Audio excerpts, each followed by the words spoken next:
Hey friends, for this tutorial we're going to need about a 35mm cabochon and about a 4x6mm accent cabochon. Here I have 4 pieces of 18 gauge round wire, and we are going to bind this 18 gauge round with 20 gauge half round. We will also use 28 gauge round later, and then all your typical tools. When I bind cages for oval cabochons, I tend to try to make the binding on the bottom about as wide as the cabochon itself, so that when I go to fold in my front and back wires, especially the front, I don't cover too much of the front of the stone. When you turn in wires and the binding is too short, you'll end up with wires right over the front of your stone. So I make a wide band for these guys.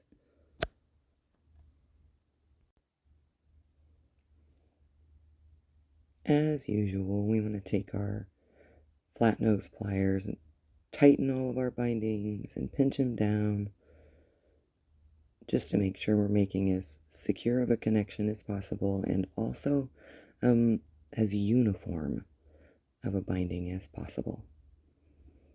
All that pushing them together and pinching helps make a uniform connection.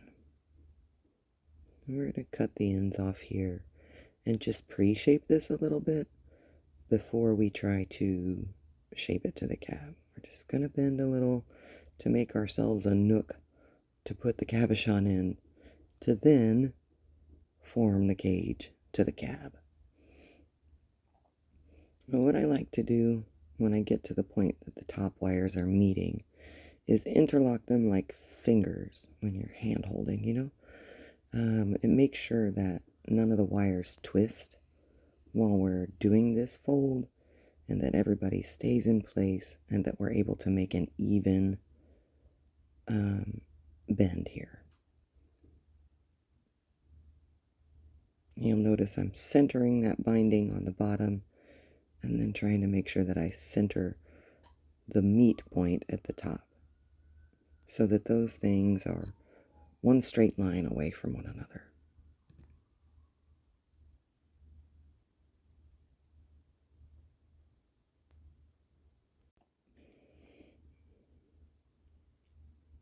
Just right up the middle. We're trying to draw a line from the middle of that binding to the middle of the meet point, and make sure we get it as close to even as possible. I do find this trickier on pieces with rounded bottoms than pieces with pointed bottoms. So sometimes I'll wrap my oval pieces with a pointed cage, which I show in a previous tutorial, how to make the pointed bottom cages. By the way, if you enjoy these tutorials at all, you might consider checking out the wirewrap 101 class in my shop. It's only $20 for 9 videos, and those videos cover wire, tools, oxidation and polishing, and 6 individual pieces, full-length tutorials, regular speed. Alright, so we're using 28 gauge round to bind here, and I'm going to bind those top wires 5 times with that 28 round. And we have 8 wires now, and the hardest part is kind of getting them to match up even. So take your time with that part. Make sure that you're getting everybody lined up properly and next to one another, and not overlapping one another. Snip and tuck that tail there at the end, and we're going to pull the back 2 wires down toward the side they came from, the front wire from each side forward, and then we're going to shape that second wire from each side to be our bail.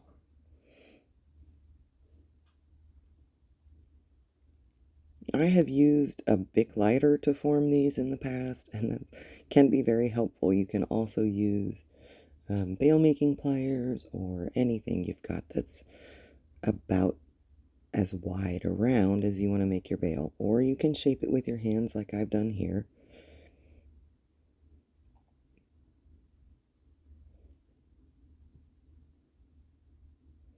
But you need to leave a space wide enough for your accent cabochon to sit on your bail that you're making here.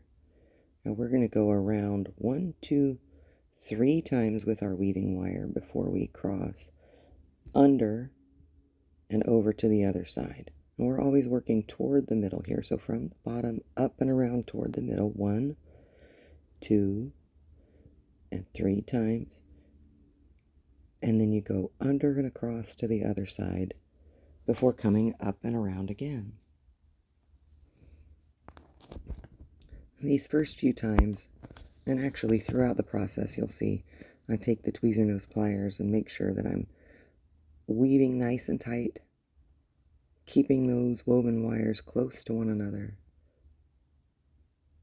making sure that I have a nice uniform, even weave. And it's difficult to accomplish with this one, so give yourself grace if it's harder than it looks here. I have made literally thousands of these. In the beginning, the hardest part for me was finding the tension that wouldn't pull the two base wires together. It's 1, 2, and 3 times before crossing over.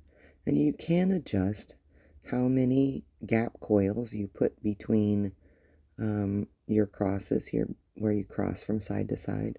But you will have to have at least 1 at minimum. Here I'm working with 2 and coming across on the 3rd. So it's almost as tight as the weave could be, but just a little looser. I like a little bit of air in my pieces. I like a little bit of a loose look or a lacy look. But you could tighten this up where your weave almost looks like solid wire back and forth by just reducing it to 1 gap coil between your weaves across. And note that if you open it up much more than 3 or 4 gap coils, you won't have a strong enough base to hold an accent cabochon on. It makes a much more open, lacy look, but it won't hold an accent stone, which isn't necessary, but fun with this particular bail. This weave is called a figure 8 weave. That is one of the only consistent weave names across wire wrap.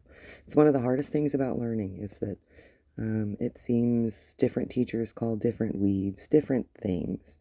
So I'll try to give you all the names I know of the weaves that I use in this and future tutorials. But this one is widely known as the figure 8 weave and can be used in many, many ways, but I love to use it on my bails. And again, we're just 1, 2, 3, back and forth. 1, 2, and then on the 3rd, you go under, across to the other side. And again, 1, 2, and on the 3rd, across to the other side. Always working toward the middle, up and around toward the middle. Coming from behind, up and over toward the middle. 1, 2, 3, and across again.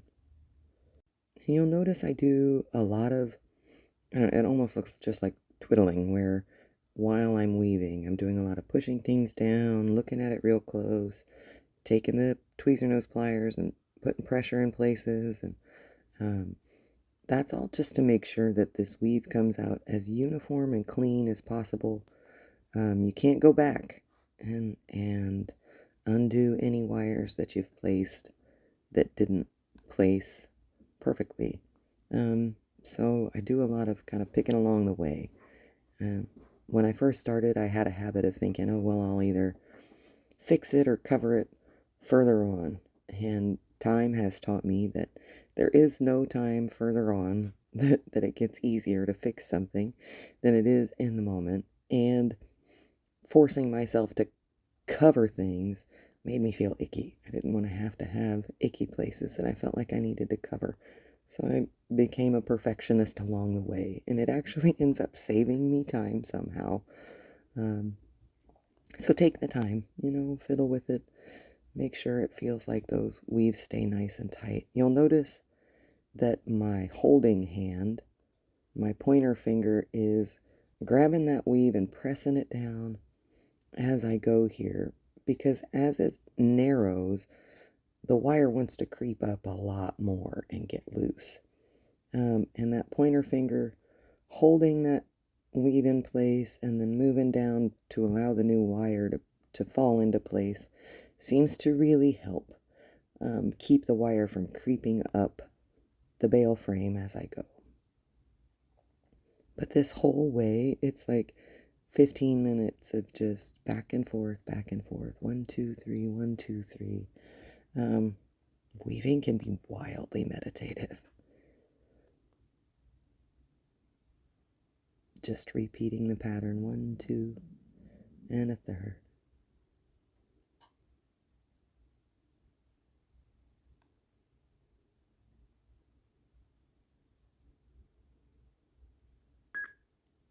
One, 2, 3. Under, up and over 1, 2, 3. Cross and under, up and over 1, 2, and 3.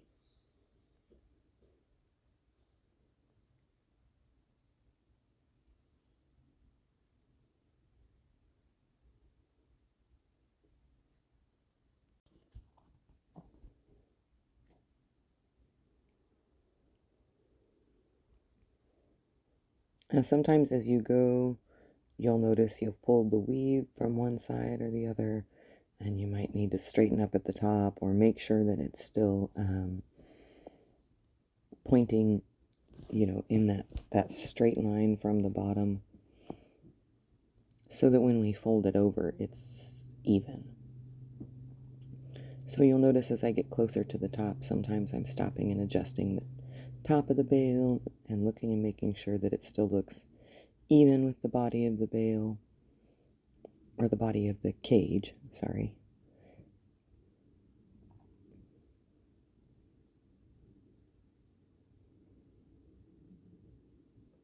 But the pattern stays the same. 1, 2, 3, 1, 2, 3.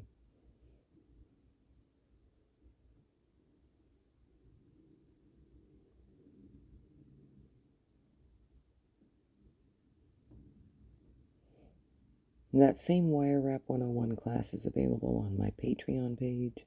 If you chose to follow me there, it's only $15, and I add tutorials bi-weekly. So the catalog of tutorials on Patreon will always be growing, whereas if you buy the class outright from the website, you'll just get the 9 videos. Either way, I hope you find the tutorials here and there useful, and that you enjoy the act of creation. Wire can do whatever you want it to. You can make anything.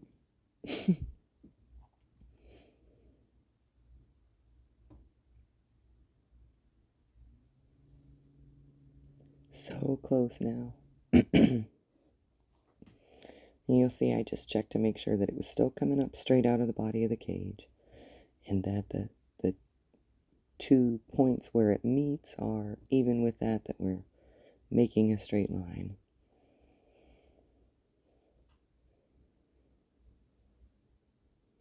But the closer we get to the end, the more it wants to creep up, and the more reinforcement it needs to stay in place.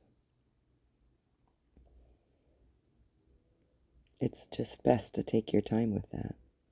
1, 2, 3. Getting rushed is where it'll get wonky.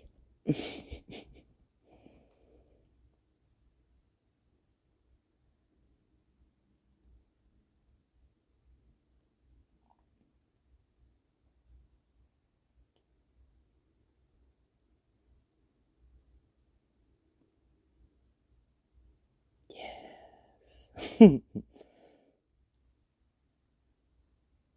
It's always so satisfying to see a nice tight figure 8 weave all together.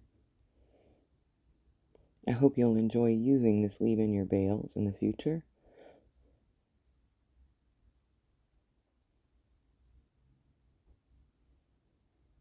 One, two, three. 1, 2, 3.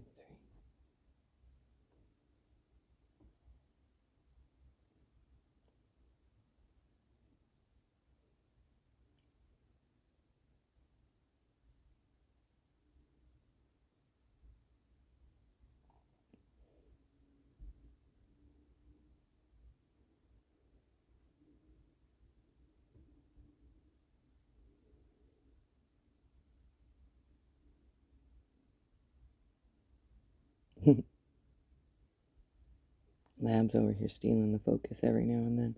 It is a pretty Labradorite. One of my personal favorite stones. Alright, when we get to the end up here, we are going to bind the end of the bale 5 times, just like we did the gathering of all 8 wires at the start of the bale.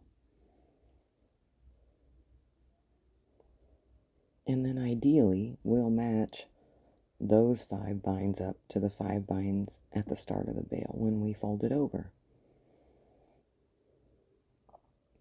That'll give us the cleanest look we can accomplish with this.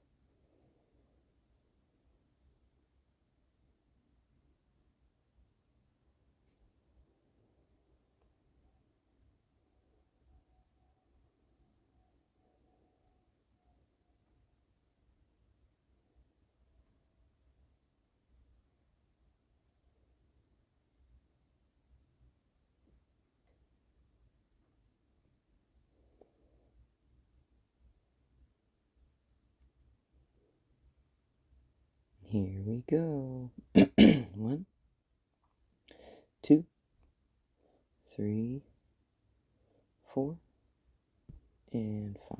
And we'll bring it up between the 2 and do a little snip to get rid of that tail. Twist it off. Kapow.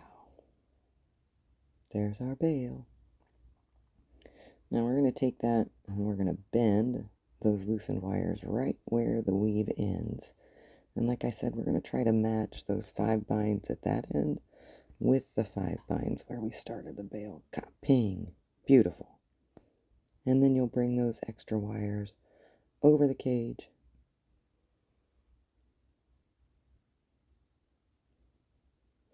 Pinch down nice and tight. Try to make them look even before we lock them on.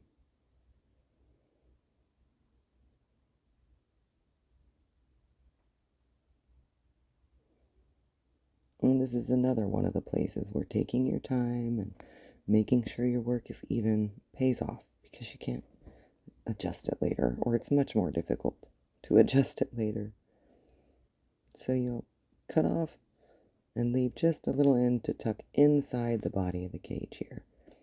And that's what we always want to do. We want to tuck our ends inside the cages so that nothing scratches or catches on folks' clothing or skin. We want our jewelry to be comfortable and easy to wear. Alright, yay, it's big enough for the stone. So we're going to take those front 2 wires and twist them just twice. Bink. And push them up. Get them prepared. And then we're going to shape them over the top of this cabochon. So you're going to pull this little guy into place, hold it real tight with your thumb down at the bottom of that joint, and then pull the 2 wires over the top of it. You want to make sure that they're not on the side, but over the top. And you've got to make this connection very tight on that stone. These cold connection jewelry is made entirely of tension type connections, and if there's not enough tension, the stone will pop out. From experience, early on, I was just barely holding them in there, and after a little bit of wear, some of those connections loosen up a little bit, and boop, there it went. So you want to make sure that you are real tight over the top of that stone, and that you make this connection where you're pulling this twisted rope part on top of your bail very, very tight as well. We don't want that to be able to roll around on top of the bail and allow the stone to move.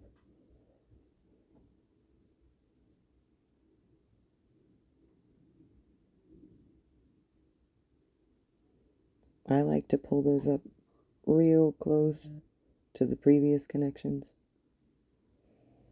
And then again, snip and tuck.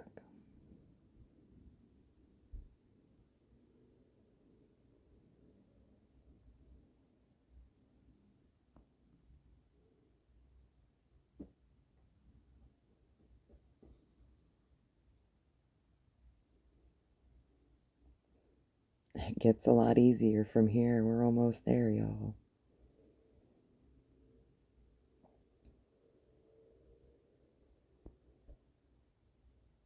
I'm making sure I get this closed super tight. I don't want anything, like I said, moving later on. Not an option.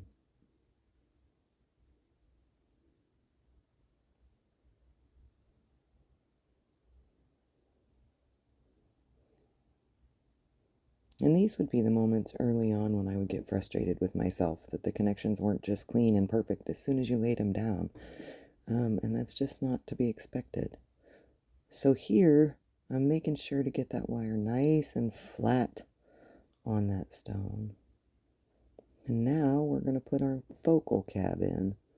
I usually push them in from the back because of the way that they're sloped or domed. It makes it easier than trying to push them in. Push the cab in from the front of the cage.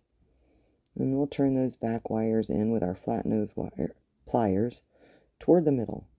And that makes our little back plate for our stone to sit on. And then the same process for the front wires. We're going to pull them in toward the middle. Just enough to hold the stone in. And they come up and over a little so it doesn't quite drift as far toward the middle as the back ones do. And then I like to turn in the second wire just to like ripple or echo the first wire. So long as the third stays there on the side to hold the side of the stone in, you're not weakening the piece at all. Sometimes getting a hold of that front wire is a little tricky. I use the little tip of the pliers there to get them separated.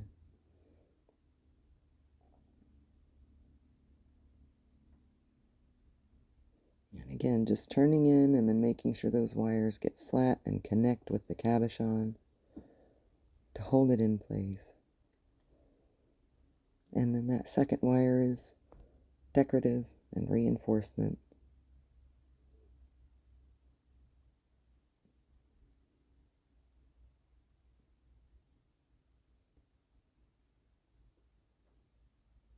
And then I'm using the side of these pliers just to push that the side wire against the cabochon nice and secure. So now everything's tight, not going anywhere. And now we'll get decorative. We're going to take that front wire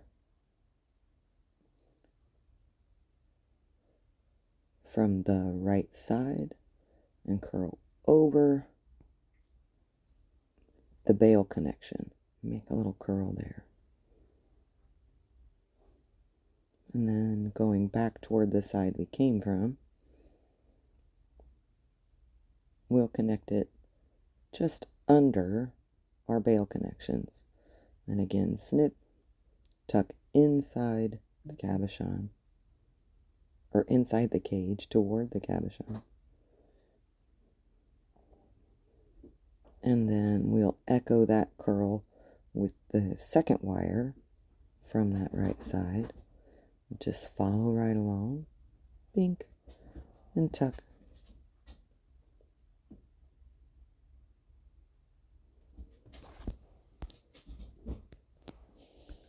And then we're going to get fancy with this third wire. And we're going to grab some 28 round and just do a basic coil here. So I put that 28 round through the bail, and then I'm coiling it just a few times around that wire to get a coil started. And then I'm just going to pinch and hold my decorative wire while I spin the piece in place. This process is called finger drilling. And we are going to finger drill this coil so that we have a little added texture to the front of this piece.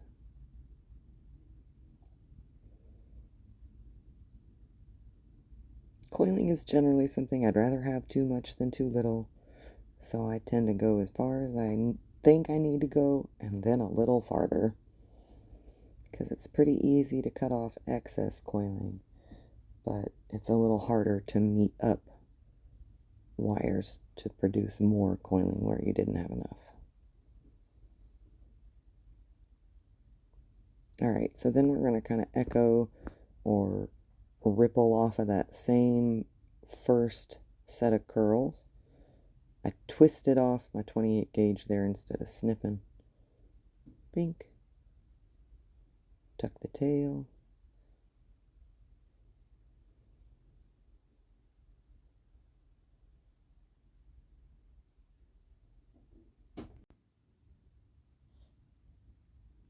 Alright, so we're going to get this little tail out of there and get it snipped off.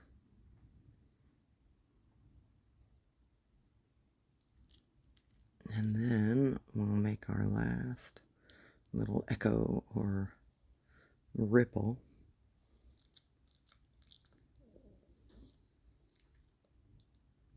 Sometimes it's a little tricky to get to that one.